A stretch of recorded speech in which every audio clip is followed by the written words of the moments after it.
All right. Welcome back to another episode of Lounge 11 with Femi and Samco. We have a packed agenda today because we have some exciting guests in the house.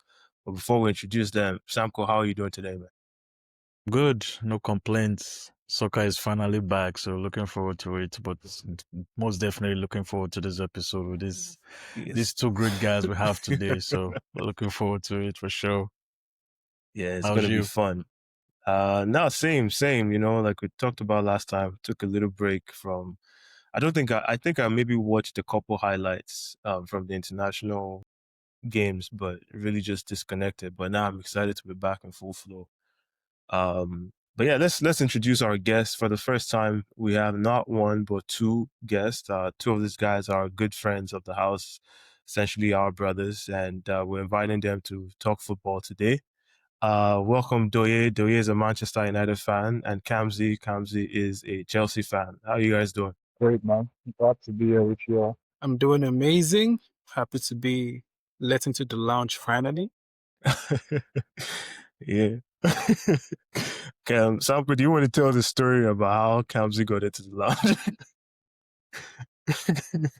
I think it started from it was few days ago, right? Episode, yeah. Yeah, Okay, yeah. yeah, a few episodes ago. No, that was the first one. A few episodes ago when he sent, on our other group now, when the guy began to question my ball knowledge. But after that, few days ago, I know there was something else he said on the chat when he was like, he was like, "Sam," I'm like, yeah, this guy's coming in for the next episode. I saw that. But I we was tried just to actually laughing, man. get him. I remember I tried to get him on one of the other episodes. I think it was I the think it was Chelsea United Chelsea. Yeah, Yeah, Yeah, yeah, you know, yeah. yeah, But he yeah. was a little busy, so I was like, okay, we'll yeah, just run it again some other time. So glad to have him yeah. finally. Well, definitely happy to have you. Welcome to the lounge. And Douye, my United brother, as a co-owner of United, I'm happy to have one of our very own with us today. Welcome. We're trying to get rid of you, but well, yeah, no, I appreciate you guys for having me here, man. But As you know, I'll leave when the Glazers leave. So it's gonna be a long time. inshallah. Yeah. So like we like to do here, we'll probably just get started with maybe we'll start with Douye. Introduce yourself a little bit. We already know you're a United fan, but we also like to know like some of your earliest memories. When did you know that United is in the blood now, and some of your favorite memories that you remember as a United fan. Yeah, And it I must have been a long time ago, but yeah, it has actually been a while. I can't pinpoint when exactly I became a United fan, but I think my earliest memories, probably my dad was an Arsenal fan, and just growing up, I don't like supporting the same teams as my friends. I just don't like rooting for the same. I think sports is about rooting for different teams and just having that battle with people, right? So my dad was an Arsenal fan, and obviously growing up in Nigeria, United and Arsenal, those are the two main teams. I guess my my love for United probably started off with also David Beckham. I remember when he finally left United. I also became a Real Madrid fan just because I followed him wherever he was. But I also felt this sense of loyalty to United. So my goal at that point was just looking for the next player that I would support in the team. And then it went to Ronaldo, then it went to Rooney, and then that's kind of the summary of my journey at United. And it's been great so far. Obviously, continue to battle with friends down the line that have been Arsenal fans for years too.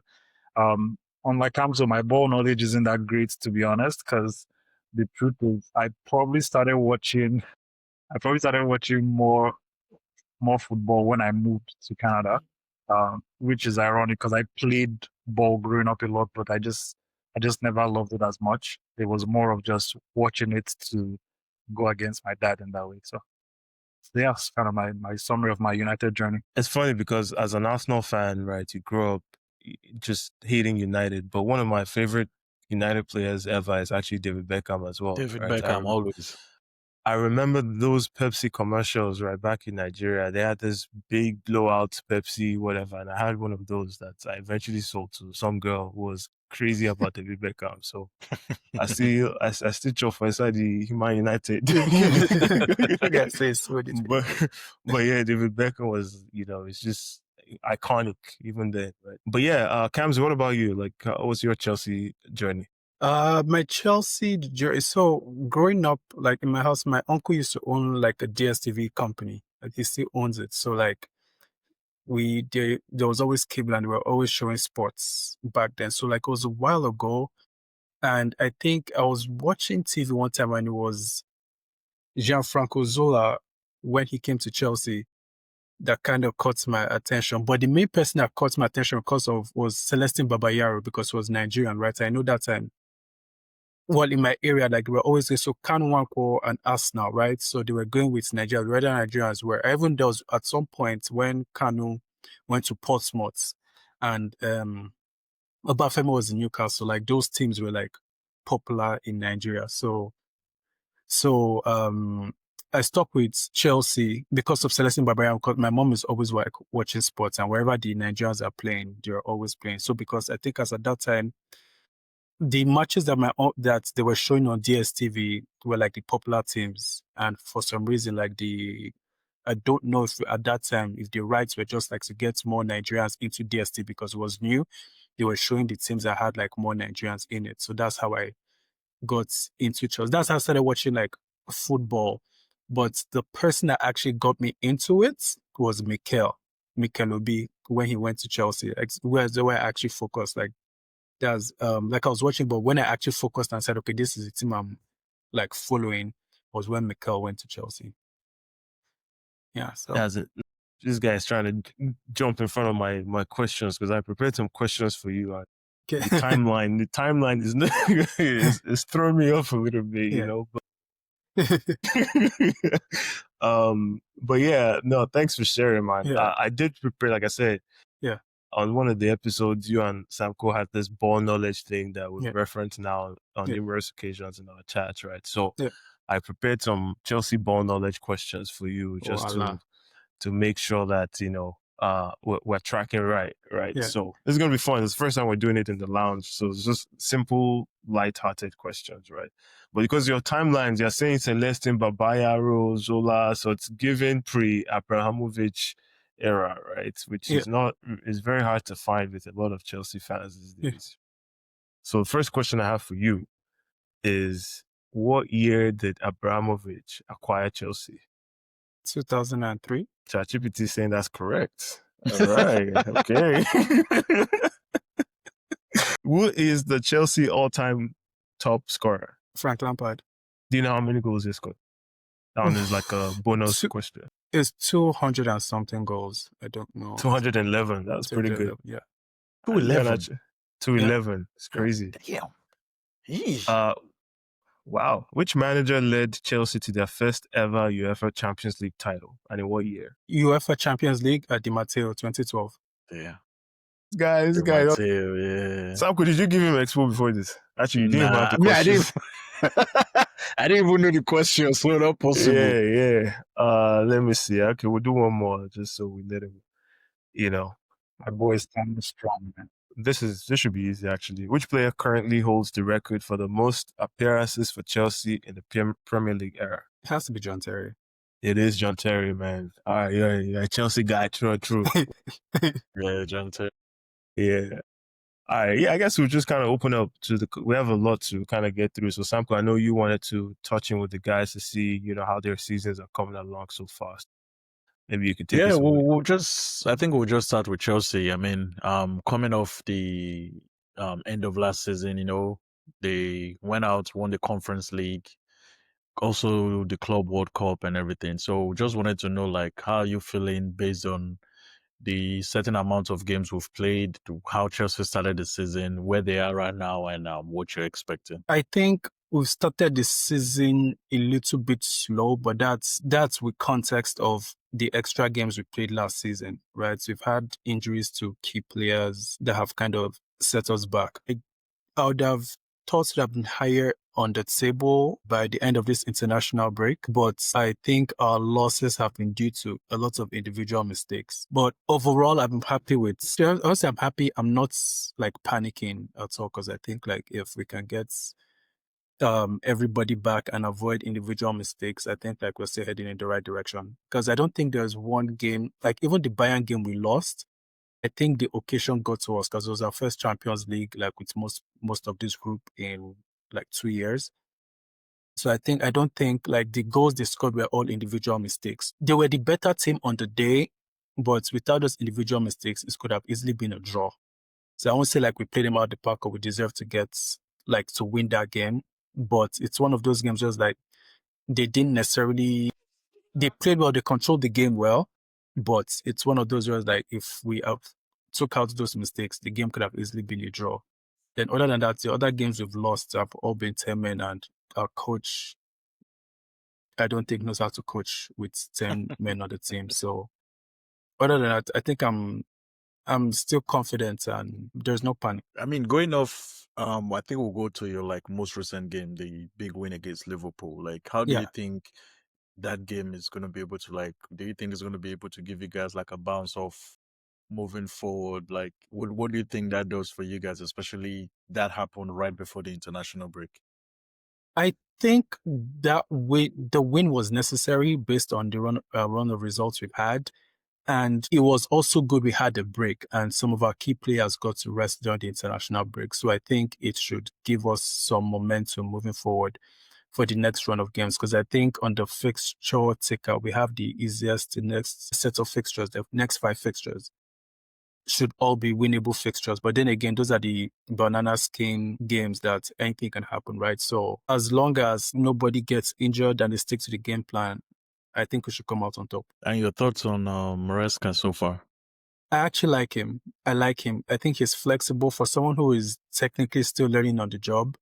I think he's flexible. He can go toe to toe with the best of the managers available. I think he's managed our squad really, really well. And I think one thing that people don't give him credit for is how he has managed the injuries in our team, especially to Reece James.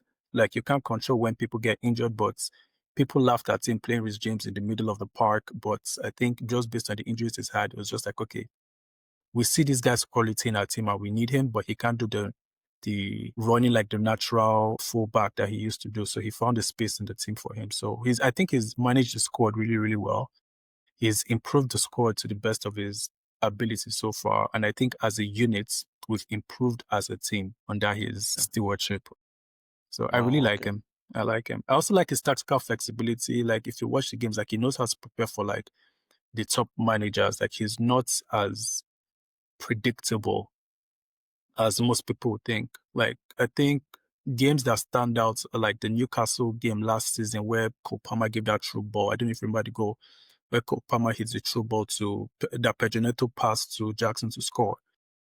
Like games like that, like Cole Palmer played on the left and Reece James played as a left back. Like he's done tactical to the PSG game and how we played PSG. If I was to put a percentage of us winning that PSG game, I'd have said it was 40% to us and 60% to PSG just because they were on a high from how their season was going. And considering how they beat Real Madrid, how much they beat Real Madrid, I didn't think we were going to lose that much. But to come out and beat PSG in that fashion and to outcoach Enrique and put players in positions that they were able to like exploit their weaknesses, like just showed me that he was. I mean, there have been other instances, but in like a high pressure game like that, to come out and do it and everyone like perform flawlessly was when I said, okay, like this man is key. And I know we've made statements about him saying Chelsea weren't ready to contend for the title last season.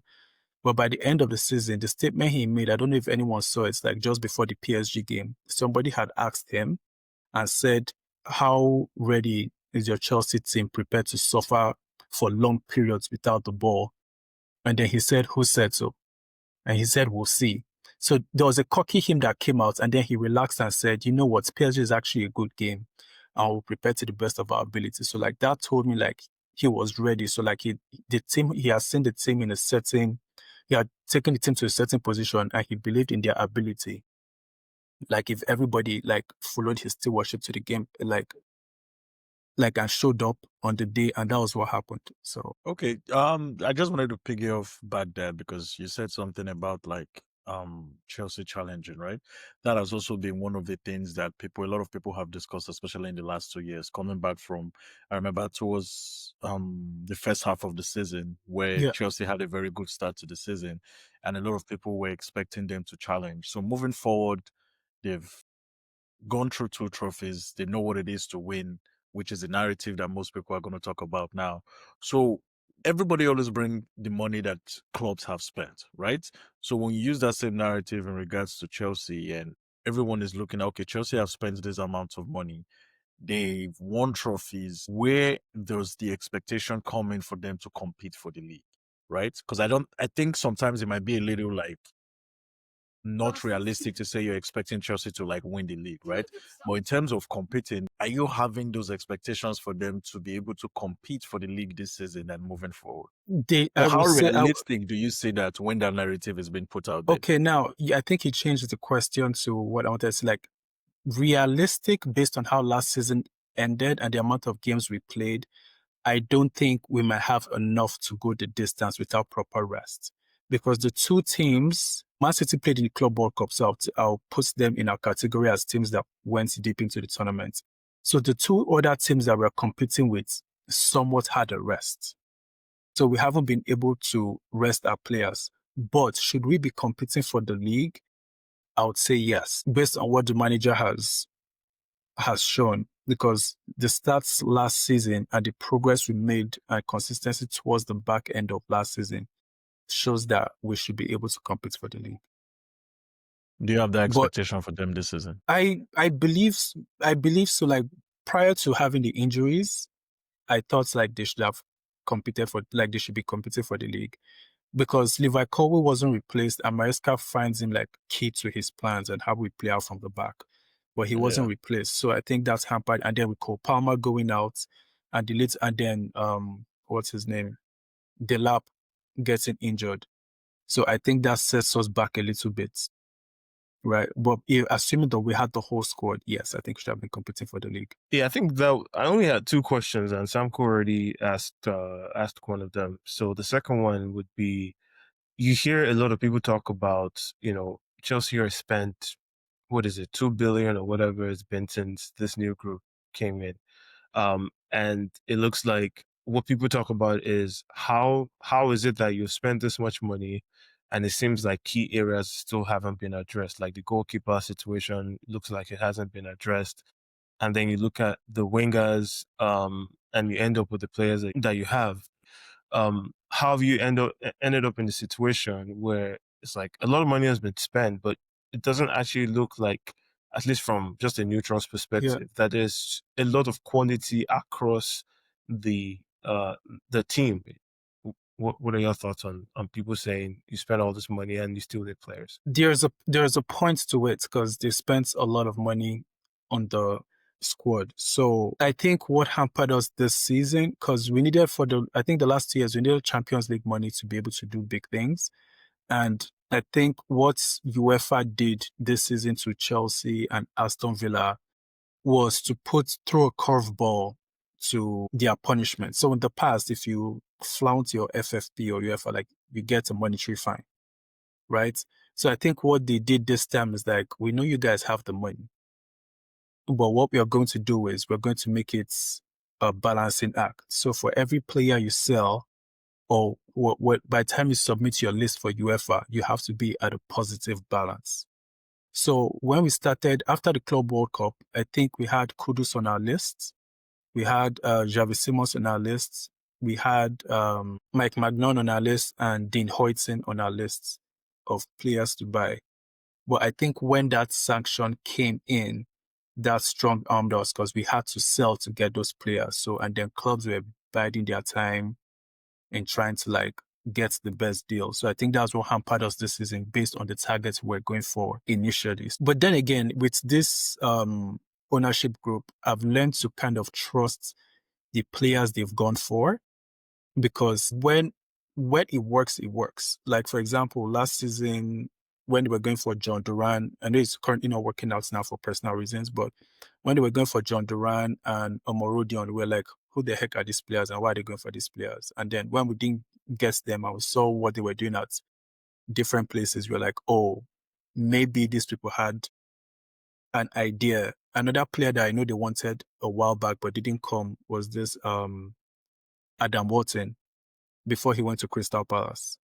But at that time, we were like, who is this one you're going to buy? Even Cole Palmer, I knew he played at City, but I didn't see all this potential that we are seeing today, right? So we just have to learn to trust them. And unlike when these people are thriving, where they're thriving with no pressure, when you come to a bigger club with more eyes on you, and plus they can't control how much was being spent on them, then there's just extra pressure. So I think the team is really, really good. And that's why if everyone's healthy, I think we should be competing for the league.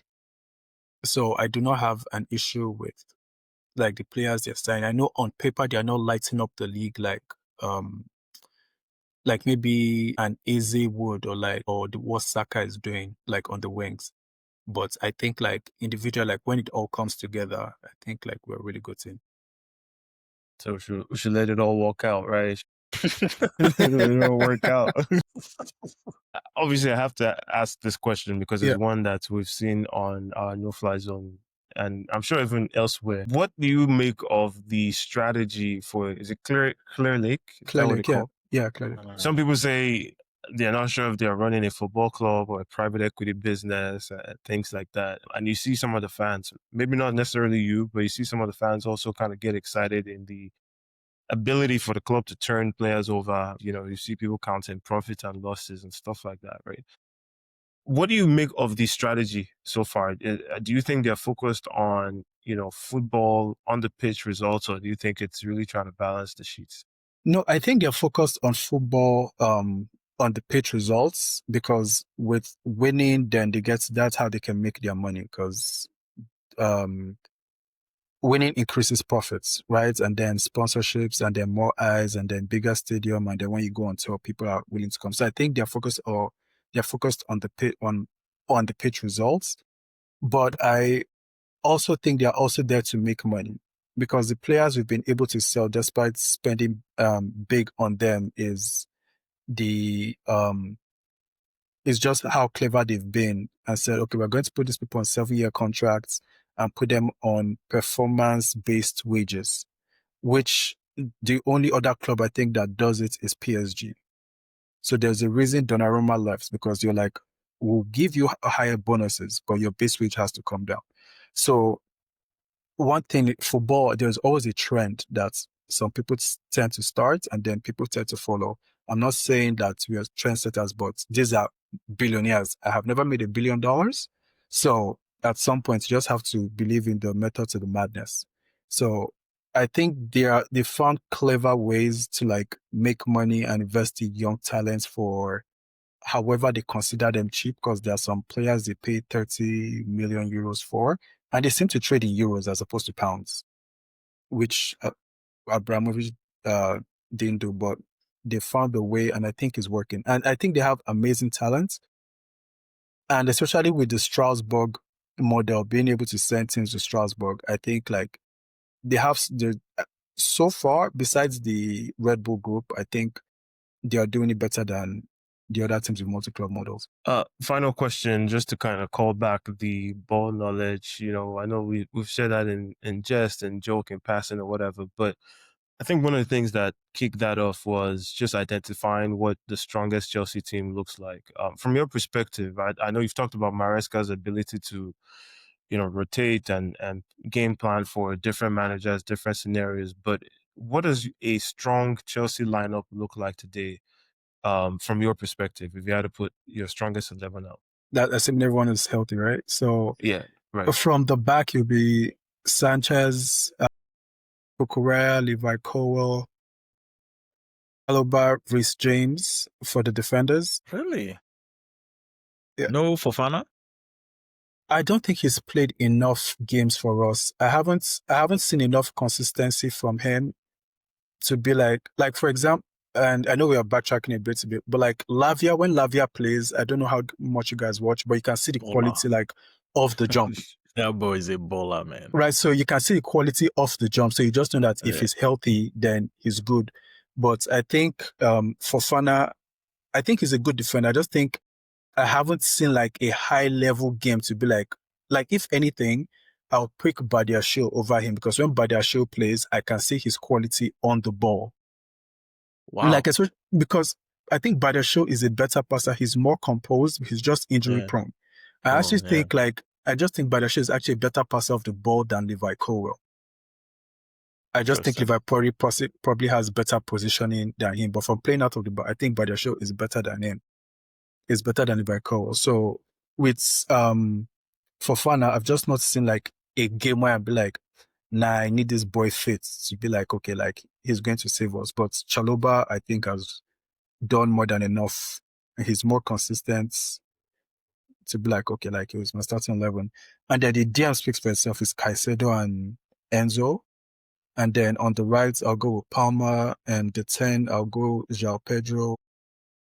On the left will be Pedro Neto and Delap up front. Really? No room for Esteval? No, Esteval can come on. No. I think Pedro Neto plays best with striker in front of him. Striker in front of him, Yeah. Do you like Palmer in that 10?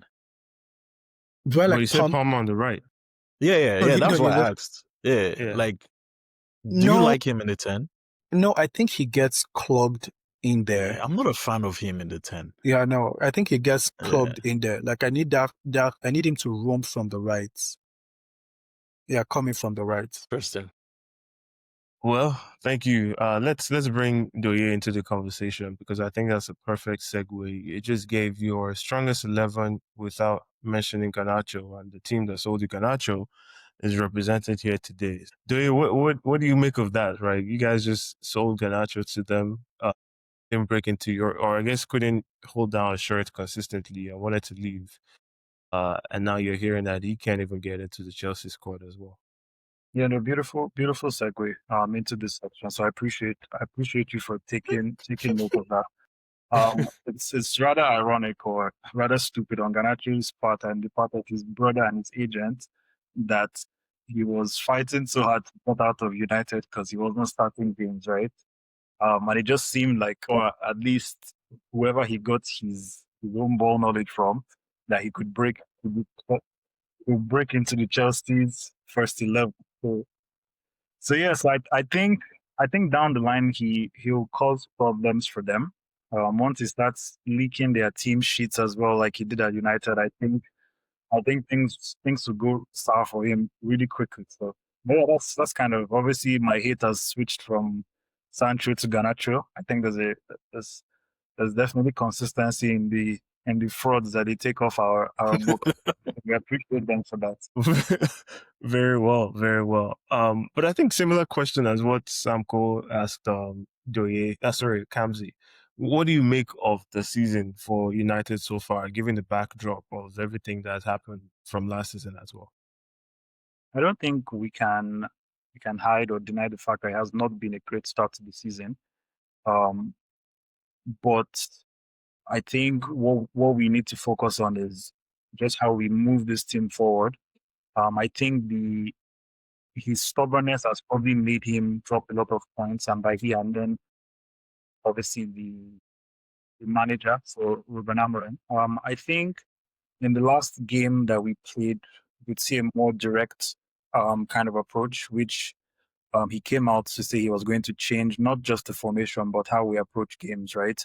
And it seemed like we started going more direct to Sesko and bringing him into the game more, which has also led to the team looking better and creating more chances, right? So if you had noticed from the last game that he had our new goalie in there, I don't think that guy played more than maybe 2 passes out of the back. Every time he got the ball, I think he was instructed to just boot it into Sesko, which obviously has shown us a glimpse of what the season could look like if we just tweak some parts of our game and just not focus solely on the formation.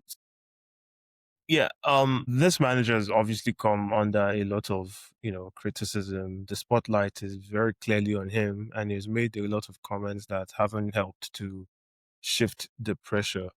Last season, the conversation was around, give him time, give him his players, and you spent over £200 million on a brand new attack. Sesko looks like he's coming into form now with those 2 goals. I think what's his name? Mbema's also got a couple goals and assists here and there. Cunha has yet to kind of get off the mark, right? He's joined the 007 squad so far. What do you make of those performances across the front line for the players that you guys have signed? Yeah, I could see that banter coming from a mile away. I knew exactly where we're going with this Cunha one. I think again, just having Sesko firing on all cylinders also brings Cunha's game to light as well, right? Obviously the defense will focus more on Wemo and Sesko, if they're doing what they're meant to do. I think he's also going through, unfortunately, I have to say this, like a Garnacho spell where he has just been selfish with the ball. And I think he's just trying to prove himself to his own fans, United fans. And obviously you come into a new team, you're just trying so hard to like make your imprint on the squad. And I think he just needs to be more of a team player and let the game come to him as opposed to forcing it. So I think that's what he struggled with. And back to my point about obviously us changing how we play. I think it also settles him more into the team, and I'm expecting to have better numbers. And obviously leave the 007 gang for the likes of Florian Wirtz. So hopefully he gets away from that squad. Yeah, Florian is keeping the flag flying at 009. But the interview, I'm sure you've seen bits of it. I know Samco and I touched on it on the last episode, but since we have you here as a United fan, we'll probably touch on it a little bit more. Ratcliffe had kind of come out to pretty much give a vote of confidence for Amorim that he expects him to see out the rest of his contract, or at least he wants to give him time to execute what he's trying to do.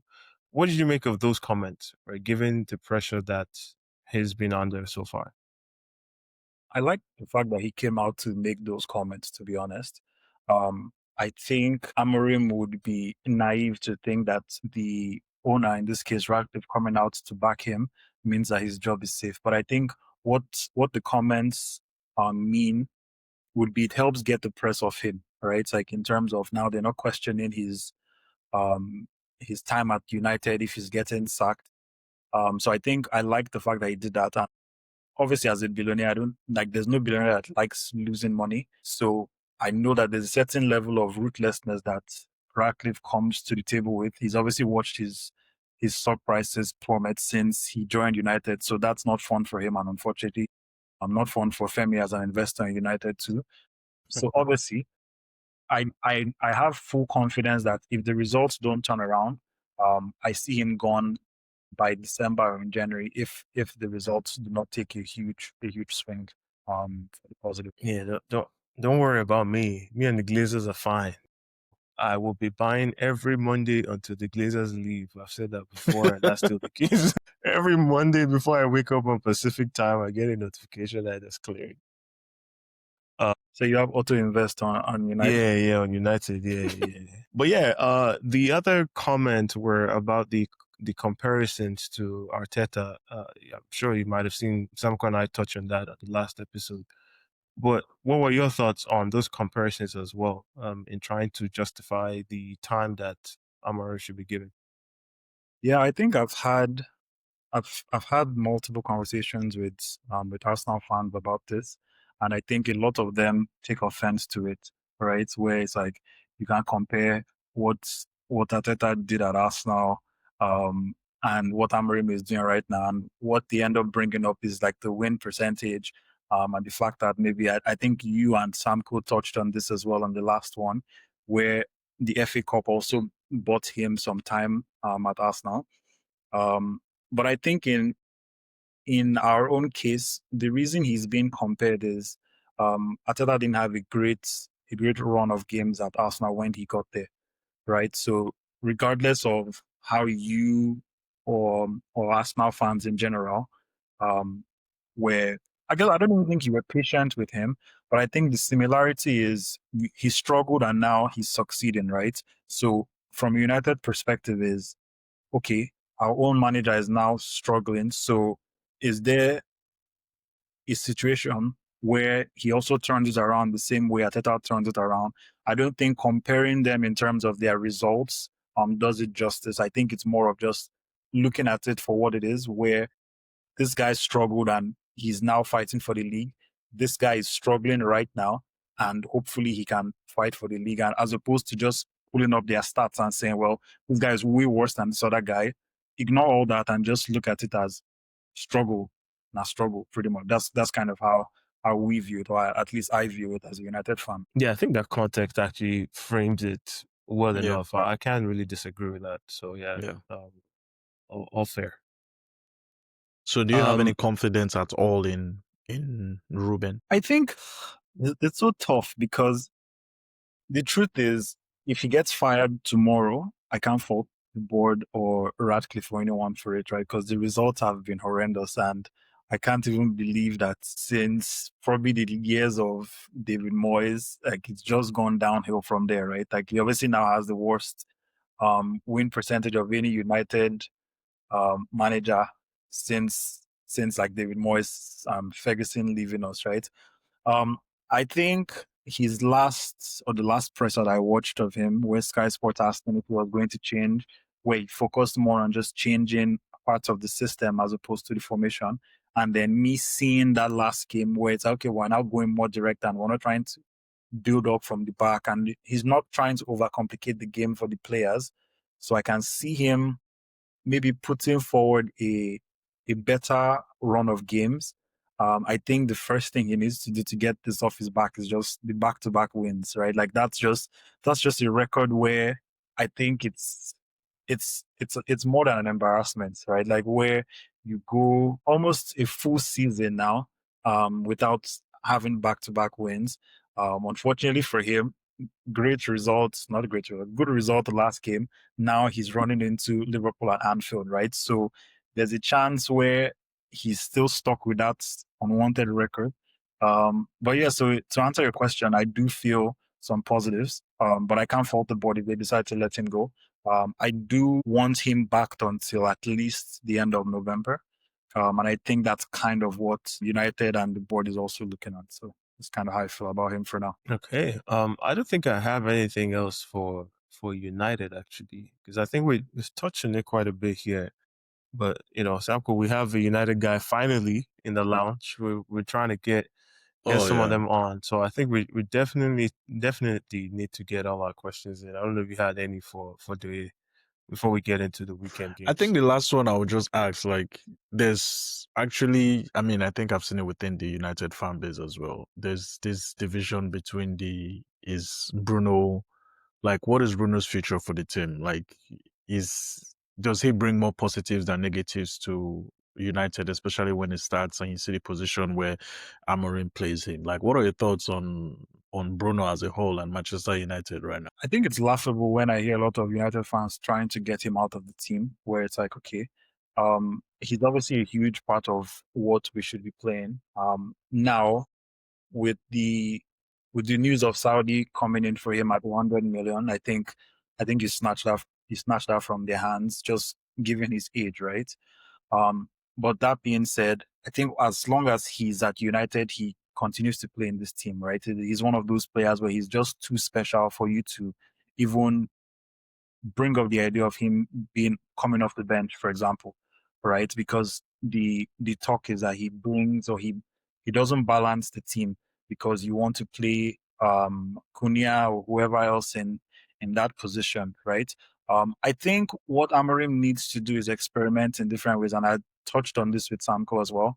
I'm interested to see what he does with the midfield. I would like to see him place a Martinez into the midfield as opposed to having this Ugarte and Casemiro in there. Just someone that's a little bit more mobile and is also a great passer of the ball, right? Just to see how, because we've obviously seen Ugarte, and I think he just doesn't balance the team at all. He has not been convincing in multiple games since he joined United, and I don't know what he's a specialist at. He's one of those players where I think you bring him off the bench at like 80th minute in games where your midfield is just tired and you want him to just give some energy. But I don't think he's a player that deserves to start any game for United in any competition. Because obviously at this point we're not even in the Carabao Cup, right? So at this point you're focusing on the FA Cup and you're focusing on the Premier League. So there's no chance that he should be starting any game for us. So just different lineups. He's obviously going to come back and walk into the team because I'm not sure Amorim is comfortable with Luke Shaw in that position. I think in his presser this week, he touched on the fact that we need him back, his aggression. And I also think that is the kind of aggression you need in your midfield. And again, just sticking to him being a great passer of the ball. So I think it's kind of what I'd like to see from them. I have a couple questions before I get to them. Just want to, when you said Martinez, are you referring to is Lisandro? Is it Lisandro? Oh, he's still with. I actually forgot about that guy. Yeah, is he? I thought he was injured or something. Yeah, he is. Is he back injured. now?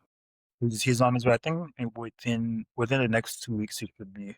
Oh, I actually totally forgot about that guy. But yeah, I remember he got injured. I had a long-term injury. Yeah, so as we're speaking, I just remember that Samco has brought some heat on the lounge for some of his takes. So I wanted to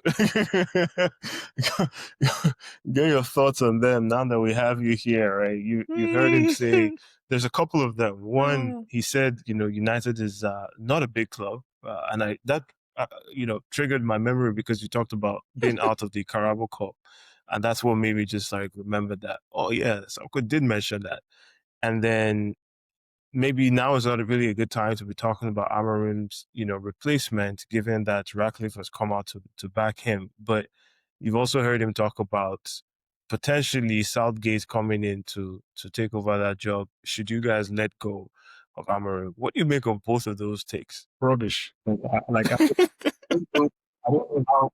don't know how else to sugarcoat this. Yeah, I thought, and I think what is more telling is your listeners, your viewers should probably go back and listen to when Samco. I don't know. You can probably plug this in. What episode that was? What minute he said this? And I think they need to see your own reaction to him bringing up the idea of Southgate. Right? And you're not even a United fan, so I want you and the rest of your listeners to only imagine what United fans probably thought of that rubbish take. And I'll continue telling him it's probably one of the worst takes he has made on knowledge now on this subject. Yeah, no, I think Southgate will not be a good fit at United. He tried to explain it just offline with me why he had such a rubbish take, and I would like to let everyone know that I still think it was rubbish. I think he did a great job. But yeah, so that's that aspect of it. I missed the second part of your question. This was the second part was about United not being a big club anymore. Yeah, I can see his argument, but again, rubbish because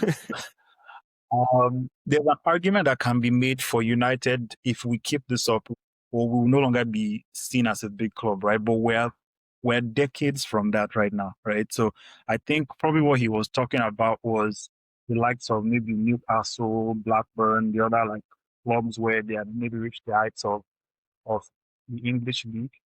But I think for United to be in that boat, we're looking at another 10, 15, 20 years for us to be like, and I don't see United struggling for another 10, 20 years, right? Fingers crossed, by the way, because who really knows at this point. But yeah, so I can see why he would have a rubbish take. But I think you as his co-host should probably call him out when these rubbish takes come out, right? Because he needs to add context to it, because he had explained that obviously with us leaving the Carabao Cup or everything else, just our lack of success over the years, I think we would have entertained the take better. But it seemed like he was talking about now and the present, right? Where United is not a big club. Even in most of his own comments, notice that for some reason he ends up bringing up United, which proves the point that we are a big club. And even as useless as we are right now, we are still spoken about all the time, which proves again that we are still a big club. So I rest my case on that rubbish take. No, not at all. Basically, like I said, I still stand by what I said when I said right now I don't see United as a big club anymore. And that's because of where they found themselves. So we're still talking about them is because of the kind of club that, in my opinion, they used to be. And until they find themselves back to that place, and Arsenal is not any different to that, until you find yourself to that place, like I said, when you take away the commercial revenues, the fans, and just look at it on a competitive land scale, that is where my comments were coming from in terms of that is why I don't see them in that manner anymore. Because when you look at the big clubs around across Europe, there's a reason they are considered those big clubs because year in, year out, you're always going to have their names in regards to like the big major trophies. We're talking about the leagues and the Champions League. And we haven't had that with Manchester United in a long time. And the reason we're saying that is because I'm sure all of us here growing up, we witnessed what their own domination was. And if I'm comparing that Manchester United of then to now, there's definitely no comparison in any single way, be it the kind of players they had, be it the competitive situations that they found themselves or the trophies that they found themselves, is definitely not the same. So, yeah. Yeah, I think it's wild that you're doubling down on your rubbish take. And just for me to just for me to also push back on your arguments, Yeah. there are certain teams, and again, like I said, decades will go by before we can have a more meaningful conversation around this. So just not even focusing on like the Premier League per se, you can look at the likes of like the Italian league where Juventus Milan. was relegated, Thank you. Milan, those Yeah. teams not considered out of the conversation of being big teams there, right? I don't think anybody thinks of AC Milan. I can't remember last time they won something or anything else, and my own ball knowledge may be wrong, but they've not been as successful as they were. And then moving back to the Premier League now, I think you're judging United based on the past, right? Football has changed in so many ways. I don't think once Pep leaves City, I think the playing field is so level now. So we can't judge teams just based on what they used to be. I think we're going to go through different cycles where maybe teams have dominations for like maybe 2 years, and I don't even think at that point you call it dominating the league, right? But I think there's going to be so much turnaround and it will just be everyone's turn, right? So the only hope that I can, or all I can wish for United is when it gets to our turn, we take our own chances. But yeah, I still think it's a rubbish take to summarize what I'm saying. Yeah, so if we go off the take you just said, right? I'll use two different examples you use. So when you brought the Serie A and the Milan, that was actually one of the examples I was going to use, right? When you look at the Milans today, like again, when we're talking about the Italian league, the Champions League, you don't hear those guys anymore. But if you look back to in the 90s, even the Serie A league was way better than the Premier League from what I can remember, right? And again, the second point you use is comparing to the Manchester United of before, which was the same thing I said, because I can only compare them to who they were before, right? Because that name that they have today is based on what they had achieved and what their history basically was, right? So when I bring that and I bring this same Manchester United team, I can't put them on the same scale. Like there's definitely one that is more successful. There's one that I will see more of, okay, that was a club that was successful. That was a club that was dominating in comparison to the one that we find ourselves today. I'm not saying they can't find themselves back, but I'm happy you used the Milan example because even if we step away from the Blackburns, the Newcastles, Milan was a perfect example. We growing up, they were the top dogs. We're talking about them, Juventus, Milan. They were even a little bit more bigger than Inter, from what I can remember. When you think about the players and all that stuff that they had. So literally, it's still the same. Again, that's why I say stand by what I said when I said I don't see them as a big club anymore until they bring themselves back into that fold. Let me jump in because I actually want to bring Kamzy into the discussion. As a neutral, right? You're an Arsenal fan. I'm a United owner. Douye is a United fan. So there is bias one way or the other. Kamzy is neutral in this case. So Kamzy, you heard the conversation, you heard the context around, both of the different sides of the argument. as a Chelsea fan and as a football lover yourself, what do you make of this conversation? And how do you see United in this picture? I think there is context missing in the fact that football has become a business. The Milan take, I think they kind of fell into an era, or they kind of fell off during an era when I would say money was the primary goal. Like the Premier League has taken over and it's a money business. So the big club for United is like, let's take Newcastle, for example. If this was 10 years ago where like there was no FFP, I think that argument could stand because like the Newcastle owner is literally the richest in football, so he can do whatever he wants. But if you look at United, they still make enough revenue to be able to compete with the big boys, which Newcastle do not have currently. So if United were to sell and they were to get a Saudi owner, I think they'll probably get a lot more money for United because of the value it presents. Because if United and Newcastle were to go on sale right now, people will go for United because right off the jump, the revenue you're going to get is going to be quick and you're going to be able to compete quickly as opposed to United. So I will not call them a big club because if you put up United for sale, you put up Spurs for sale, you put up Newcastle for sale, I think United goes first before any other club. Like, I think the people who would like to bid for Newcastle and Tottenham will try United first, and then if that doesn't work out, then they'll trickle down to the other clubs. They're just not performing well. I just don't know about the big club, just based on today's landscape. So when you take away, again, just like the same point that I raised, when you take away the revenues, the money and everything, judge them on a competitive landscape. How do you do that? No, but I think you can. If we're saying football is about winning, then that's a different conversation to be had. But we're talking about the status of the club. The same way, if then this applies, Arsenal isn't a big club if you want to use winning. Granted, yeah, which was the same thing I said. Okay, but that is not. I don't think that in itself is a fact, right? What do you mean? You have one of the biggest stadiums in the Premier League. You make enough money and you have global power. So I don't think you can just take that away based on winning. Now, if, like I said, the way the Premier League is and the way people, like investors, are trying to get a hold of certain clubs, I think Manchester United is one of those clubs where like it's prime for a Saudi owner or a brand new owner to come and put money in, clear the debts, and invest in the team, because right off the jump, you can easily balance your books for FFP and get star-studded players. Newcastle, with all their history, Aston Villa, with all their history, can't do that. Right? Because they have that financial constraint. So I don't think we can discount that even if they are not winning. So I think the finance is a huge, huge part of it. It's like just the global appeal is a huge part of it. I don't think winning counts at this point because they still posted they signed a deal, like £100 million deal. And the club, yes, they won the FA Cup, but it's not like the club has been playing like beautiful football. I think we're top of the hour. But before we move on from United, I have one final question for Douye. This is one that's making the rounds, right? You see all the players that leave United. The Rashford appears to be performing well elsewhere.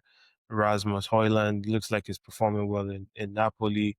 There's this trend. I know you have your take on Sancho and Garnacho, right? But what do you make of this discussion that people leave United and then they go on to have, good seasons or at least better seasons elsewhere? I find that laughable, to be honest, because the truth is the stories that are not successful, the unsuccessful stories, never come to light.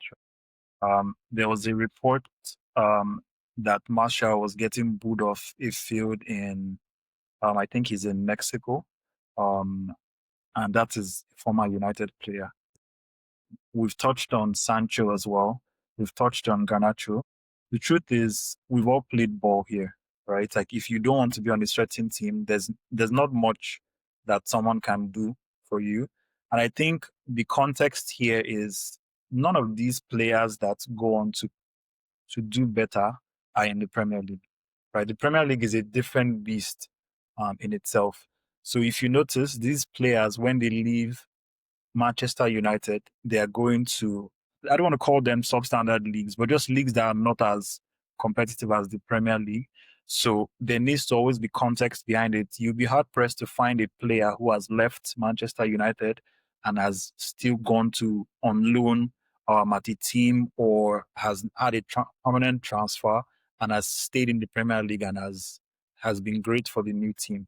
Right. So I think there has to be context to that. And it's just this negative picture that people try to paint about just United being itself. I think one of the only players that you can look at is probably McTominay, right? And I think it's one of those ones where at United, he obviously came in, pitched in with goals and everything else. And he just went to a Napoli team where things were just, the environment was also just better, right? So I'm not saying there isn't some negative part about United, but I think there needs to be better context around this. And the truth is, if someone is in your team and doesn't want to play for you, then they just don't put in the effort and then they go somewhere else and they play better. But I don't think it's all on United. I think these players should be looked at in terms of just their lack of effort. All right. Some may argue Elanga, but we'll leave that conversation. When was the Isco go? I mean, he left and went to Forest and had a hell of a season. So now that's a Forest problem moving to Newcastle. At Forest too. It's also those ones where it's just young player. He has a good run of games. Like I'm arguing with you that he probably did not hit 10 double digits in goals in the league at Forest. And I don't even maybe they'll question my own ball knowledge. But I think it's one of those ones where they just try to highlight him being a star at Forest. And I've watched him. I had him on my fantasy team because they also watched me with his empty calorie stats. I was also caught up in his own picture. But yeah, he's a young player, so I do think his ceiling is a lot higher than Garnacho. So I'm actually rooting for him, and I expect him to come good. But my hate remains with Garnacho and his junior brother and the rest of the family. So I spread the hate to all of them. Fair enough. Let's turn our attention to the weekend games. We'll start with you, Kamzy. Right, you guys are. I think you're away to Forest. Yes, you're away to Forest. You actually open up this weekend's round of games. I don't think Forest has won a game since what's his name? Ange came in. So I've submitted my predictions on Banta and actually have Chelsea winning. But let's see how you view that game coming along. I hope he remains stubborn and still decides to play his high line. So I think I have us winning that game as well, barring on some crazy injury that's after the international break. But I think everybody should be good. But I have us winning that game. It's also one of those banana pills where like he might be trying to save his job and decides to like just pack up shop just to that early morning kickoff too. It's the early morning. It's also that, right? So it's one of those where it's like I don't know where their head is at. It could just be one of those where it's like, you know what, I'm trying to save my job. And he just gets everybody, he's had 2 weeks to teach everybody to play low to mid block and try and catch us on the counter. So, but either way, I have us winning that game because I think it's going to, just like I said, the run of games we have, I think it will set us up for the upcoming games. Yeah, that was actually for me the hardest game for me to predict going into this weekend because on one hand I don't want to bet against the most obvious outcome, which is Chelsea winning that game. But then the law of averages just have a way of coming back into play, right? If a team loses for so long, it's only a matter of time before they win, before they get one, right? But I ended up going with a win for Chelsea, but I actually can see a way where Forest just do something really sneaky and get a result there. Let's jump into something that United fans don't really know much about right now, which is the midweek Champions League game.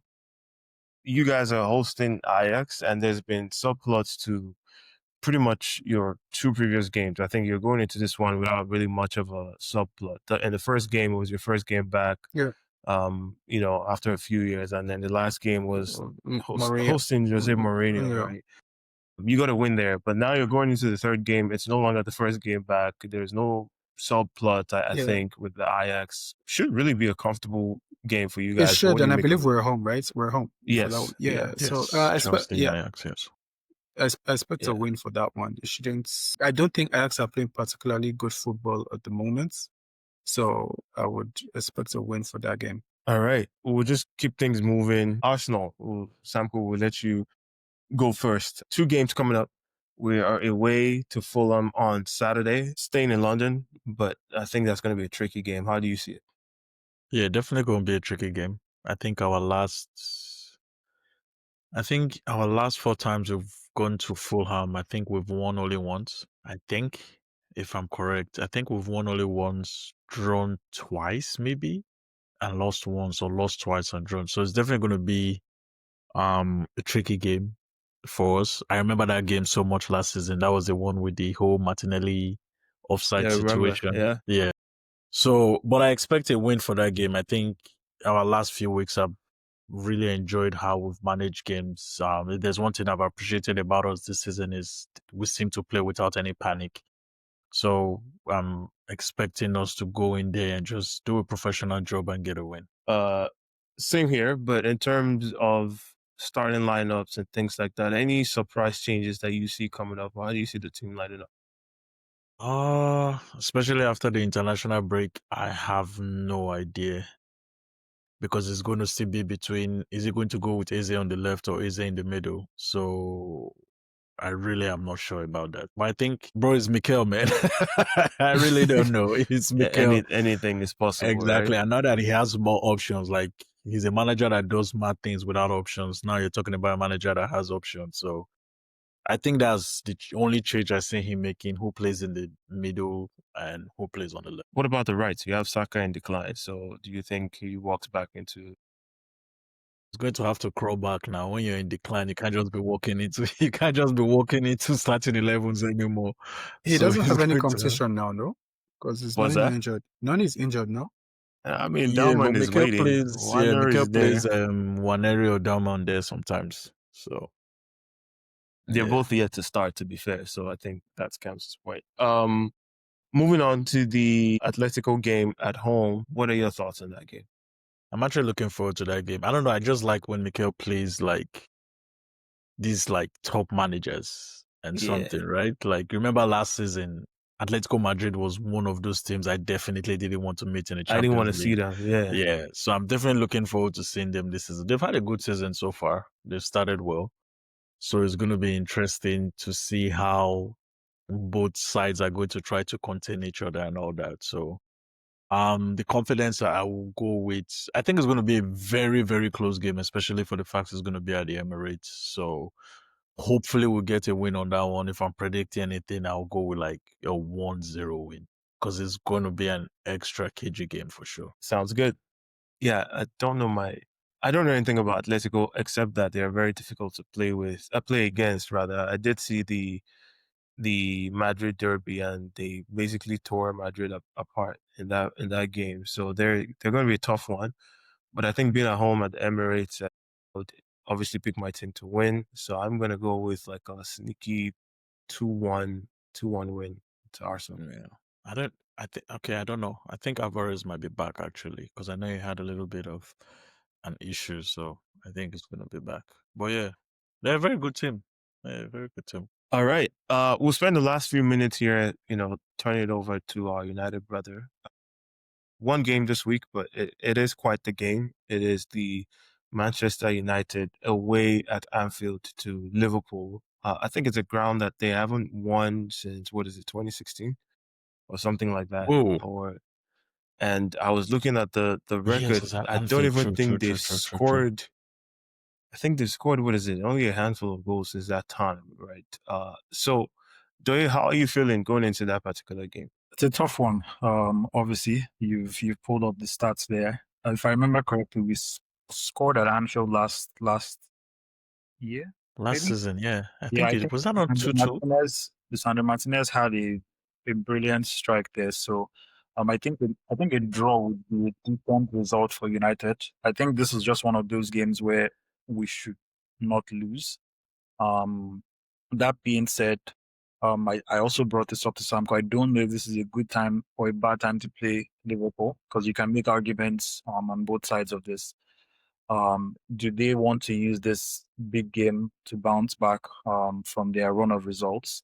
On the other hand, United also catching them with a bad run of results. So can we now take advantage of them in this moment? So tough one to call. But I do think leaving there without losing will probably be a decent result for United, just given our history at Anfield. And obviously we've had some horrible losses over the years. Whatever it is, I just don't want it to get ugly, because that would obviously dampen the team spirits, even if there isn't much of one right now. So I think, again, just don't lose that game. That's kind of what I would hope from United. You've been a little tentative there, but at the same time optimistic that there's a result that you could potentially get. So walk us through how that happens. Are we talking a 0-0 shutout? Is this a situation where we expect one of your forwards to get a goal and then maybe just struggle to keep Liverpool out? Like, how does that result come about from your perspective? Yeah, I think this is one of those ones where you just try and steal a win, right? It's like,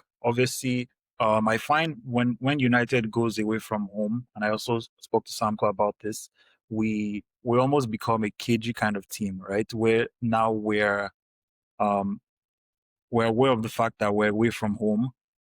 So we don't have the crowd behind us anymore. And we're not we're not expected to perform, right?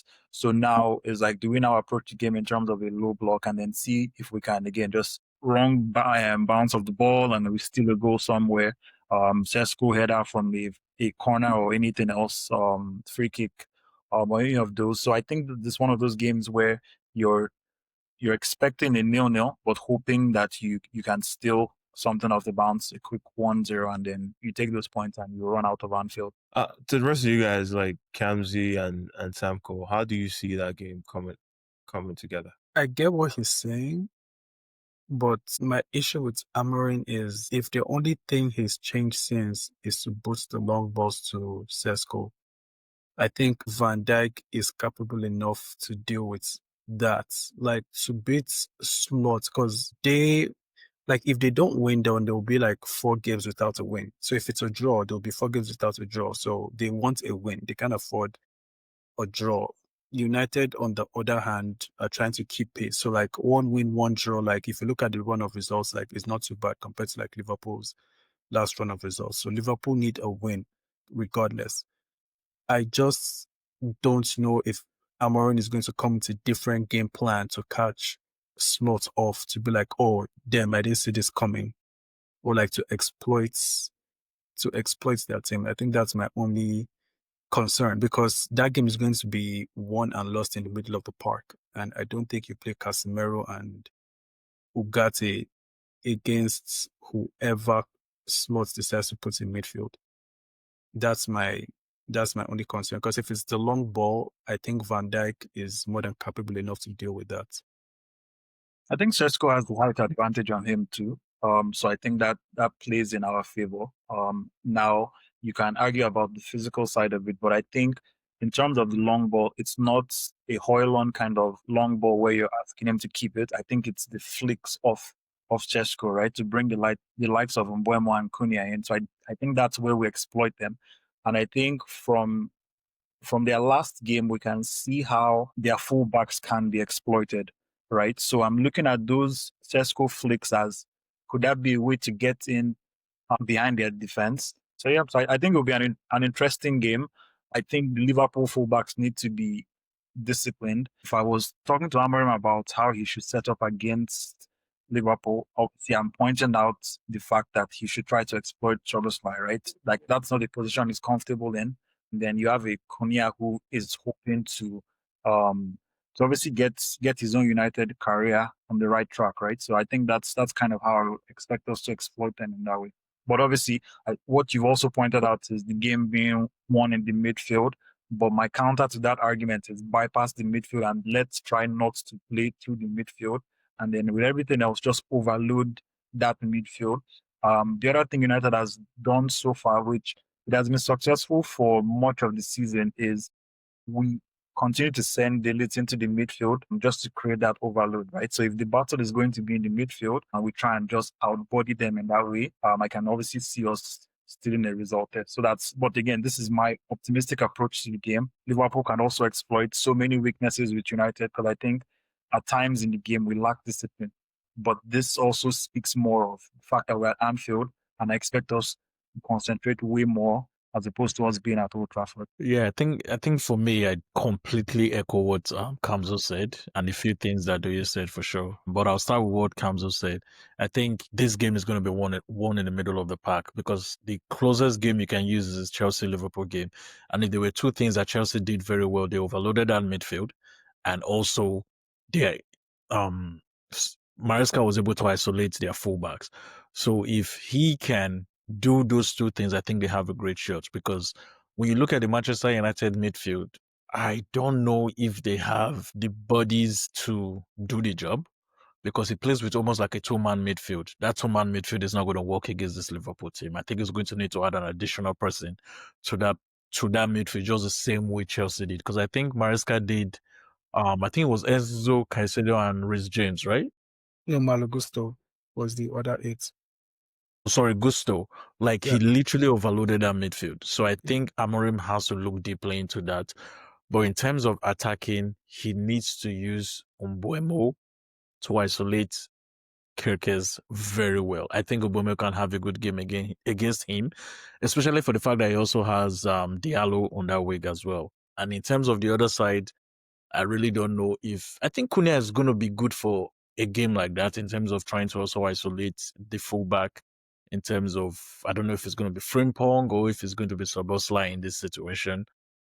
I think Mason Mount as well is also going to be a good fit for this game. So yeah, that's how I see. If Manchester United had to get something, I think that's the way they will have to. Yeah, sorry. And I was just going to say something regarding the long balls. I think you're expecting a 10 out of 10 performance from Sesko to be able to deal with that. And that's why I said it has to be won through the middle of the park, because if you're to isolate those wingers, then you have to pass to them and draw their eights, the defender, or draw their eights in. But if you have two deep line playmakers, and which means they have to come forward and carry the ball forward, the fact that you keep throwing those long balls, like one or two might go through, but Van Dijk is too skilled. Sesko should stay away from Van Dijk. Target Konate for maybe those long balls. Maybe Konate. I just think that he's too Target skilled. Konate. He's too skilled of a defender for that. Like, and so you're relying on 10 and 10, your goalkeeper and your striker. So like those long balls will have to like pinpoint deliveries, and then he has to hit it. I just don't think that's sustainable. The ball has to come down, and you need to involve those players. And I think that's what Maresca did very well in terms of isolating those fullbacks, because when he did that, now you're forcing the likes of Konate and Van Dijk to almost defend white spaces because they're already occupied with like the wingers and all that stuff. And we've seen that Konate has really not been his best this season. And this is where I think the likes of Mason Mount, Mo Cunha can help in that situation in terms of Konate. So Ruben Amorim's approach to the game is definitely going to be like what is going to be the most telling or important way for him to win or to get something out of this game. How he does it, I don't know. I just hope he's not as stubborn as he's always been. I think I find it interesting that, everybody has talked about the game and nobody has mentioned Bruno once or Salah. And I think both of those guys are going to have, a say in the direction of this game. I think Salah is going to be a big defensive liability for Liverpool in that game. I think he's going to leave a lot of spaces for whoever is playing. I think maybe Cunha in that particular case against I'll take my chances if it's Cunha against a Szoboszlai or Frimpong, having to cover that much space, right? Because I think we know Salah is not gonna come back to double up on that whoever that winger is, right? So that's one area of vulnerability right there. Burma, I think, is very underrated. I don't know if his PR is as high because I think it can be just as dangerous as Salah on the other end for United against Kirkes, right? I think Kirkes hasn't shown his best moment since he moved to Liverpool. And I think that's an area for another area for Liverpool where Liverpool will be exploited, right? I don't think Kirkers is going to be going forward a lot. I think he's going to be preoccupied with Mbemo, and in that 1v1 battle, I think Mbemo wins most of the time. And you guys have talked about the knockdowns, like Sesko is able to excel in holding the play up. I think that brings people like Bruno into the play, and Bruno becomes a really dangerous player on those loose balls, because that's where his risk reward is tilted in his favor, right? He likes playing those Hollywood passes. I think that brings, the Mbemos and the Konyas back into play. So I actually have Man U getting something out of this game. I initially went with a draw, but as we've spoken about it here, I think I see them still in a win at Anfield for the first time in a very long time there. What? I'm gonna go change my prediction. Actually, I'm going with a United 1-0 win at Anfield. And I think the reason for that, right, is I think Anfield is. I want to be careful here, right? Like on their slots, they're a very mechanical team. Like you know what to expect. They're more of the Arteta, the Maresca, the Pep. It's very methodical in how they approach the game. And that means that it takes a little bit of an edge away from what we've seen in the past on the Klopp, right? Obviously, we give him that transition period last year where they were just, I guess, the best team in the league. But I think there's clear vulnerabilities in this team now that could be exploited, even at Anfield, that I think we're going to see more of. And a team like United with the forward players can do that on a day like, what is it, Sunday? So the question here is, do you, like you see the stuff you said about Bruno? Yes. Right. I see that, right? But do you trust Ruben to do That- what is right? That is the main quick one. Yeah, that's a problem, because I can see Bruno doing all you said if he's playing a little bit further off the pitch, right? And that's why I said for his formation that he plays with two in the middle, I think he needs a second person in there so that Bruno can be a little bit much closer to the likes of the Seskos, the Mbeuemos and stuff like that. Because if he sticks with just Bruno, and I'm sure most likely it's going to be Casemiro that is going to play, I don't think that's a midfield he wants to play against the likes of Gravenberch, McAllister, and Yeah, I maybe agree. Szoboszlai or no. something, right? Yeah. Femi, is your prediction based on where you want Arsenal to finish, or are you thinking logically? Because both managers have been in the league for a year. Granted, Amorim was a little bit later. But my only concern with Amorim is that stubbornness. For me, like, if you're rigid, you're rigid. But like, if it's working, all well and good. But I don't know if he's flexible I can enough. see a draw though. I can But see a a win? draw, and in fairness, he Yeah, has turned up for big. In that's fairness, he has for big games. for big games, exactly. Yeah, he has turned up for Yeah. big games.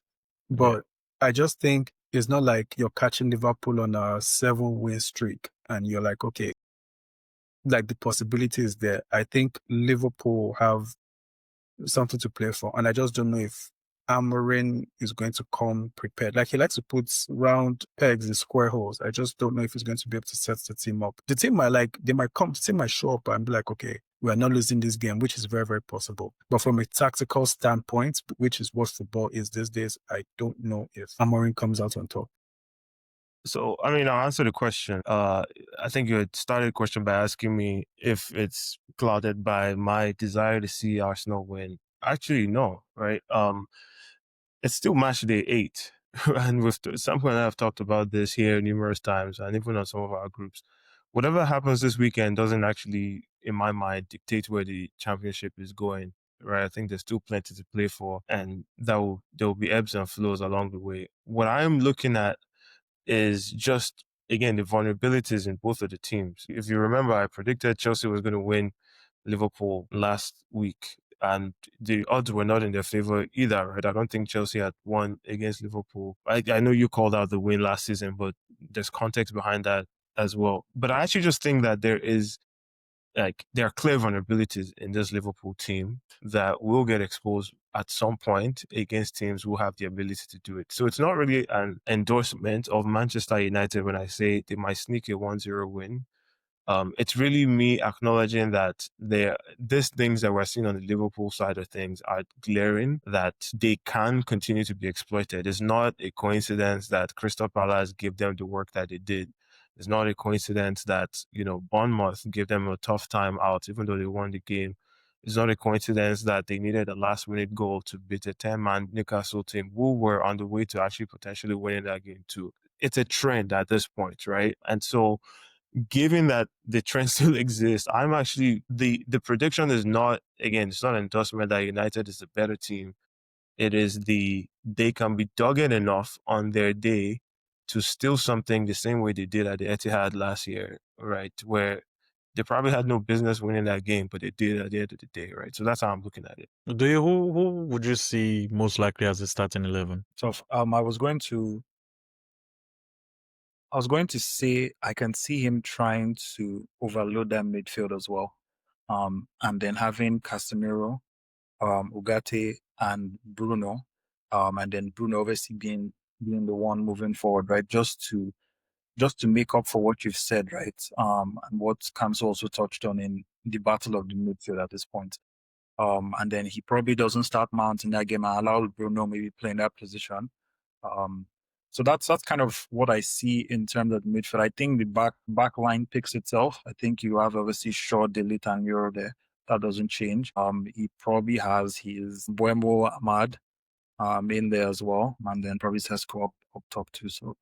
So that's kind of what I see them doing. I mean that game, and he may want to start Cunha. I just don't know if bringing him off the bench is the better decision there. And I think that's a game where Cunha probably should come off the bench just for the legs, and to exploit. I can only imagine Szoboszlai being tired in like the 60th minute and you're bringing Cunha on there. I think that would be hard for him to cope. So that's kind of what I expect, or that's what I hope that he does in that game. But yeah, only time will tell. But I'm glad I was able to convince and not confuse Femi. So I think we've said, but we've given decent points here to make him want to go back and switch. I'm switching my prediction for sure. Who do you see in the left back position? Because I think your last game he played Dallo, if I'm right, against Sunderland. Left back or what do you mean? Left wing back. Wing back. Yeah. Yeah. I think it's I'm gonna not be gonna Dogo. lie. Every time I see him, his choices for his wing back positions, they bite my eyes. I think it brings on Dogo just because of his ability to go back and forth better than Dallo. I think Dallo has some boneheaded moments all the time at United. So I think he plays Dogo in there. I didn't watch Dogo during the national break, but I can only imagine. I'm hoping that he had a good outing. But yeah, I can see Dogo being the left wing back. You guys are gonna see, man. Florian. I can see them getting a draw. Actually, I can see them getting a draw. The win part Florian just hasn't showed up yet. where I struggle. If we actually pull this result off, I will be unruly. I ain't gonna lie to you guys, man. As you should. We'll see. As you but should. Yeah, I think we could draw the line there for this week's episode. I don't know if there's anything we didn't cover as regards to the game, United Liverpool.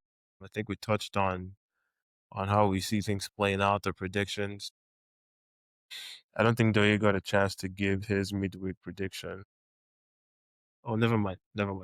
Actually, he can still give his prediction now. There are games. Where are they playing? Are they going to Dubai? He doesn't have to be for his game now. You can give for other games too. They're playing Nobody FC. Once we start playing our games in Dubai, probably making more money than you bums in the Champions League. So, hey, good. Guess who's winning anyway?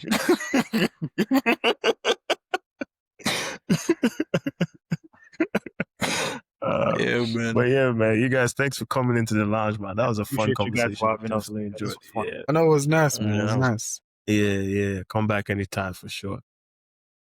Thanks, guys. All right, we'll be back same time next week. Talk to you guys later. All right, take care. Cheers, man. God bless. Peace.